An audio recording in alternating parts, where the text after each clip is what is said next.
খাগড়াছড়ির অন্যতম জনপ্রিয় পর্যটন স্পট বৃছাং ঝর্ণা যাওয়ার সড়কটির বিভিন্ন জায়গায় ধসে পড়েছে।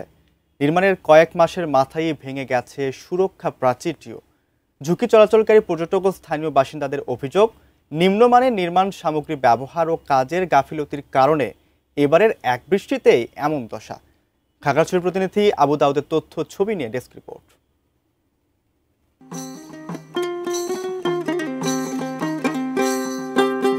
ভ্রমণটি খাগড়াছড়িতে হলে প্রিয় স্পটের তালিকায় বৃছাং ঝর্ণা থাকবেই।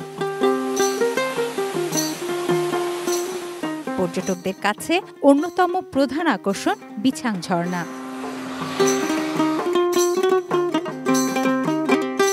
তবে নতুন সড়ক হলেও রয়ে গেছে সেই পুরনো দুর্ভোগ। উন্নয়ন কাজ শেষ হওয়ার ৩ মাসের মাথায় ধসে পড়েছে সড়কের বিভিন্ন স্থান, ফাটল ধরেছে বহু জায়গায়। কোথাও কোথাও সুরক্ষা প্রাচীর ও গার্ডওয়ালও ভেঙে পড়েছে। ঝুঁকি নিয়ে চলাচল করছে পর্যটকবাহী গাড়িগুলো। যে কোনো সময় দুর্ঘটনার আশঙ্কায় উদ্বিগ্ন স্থানীয় ত্রিপুরা জনগোষ্ঠীর মানুষ। গভীর খাত, এখানে হালকা একটু বাদ দিয়ে কি থাকবে? এটা দুইটা গাড়ি ক্রসিং এর সময় একটা গাড়ি খাদে পড়বে, যেভাবে ভাঙছে। হালকা মাটির উপর রাস্তা করে দিয়ে চলে গেছে, এখন এই গাড়িগুলো ঢুকতে পারতেছে না, পর্যটকদের দুর্ভোগ।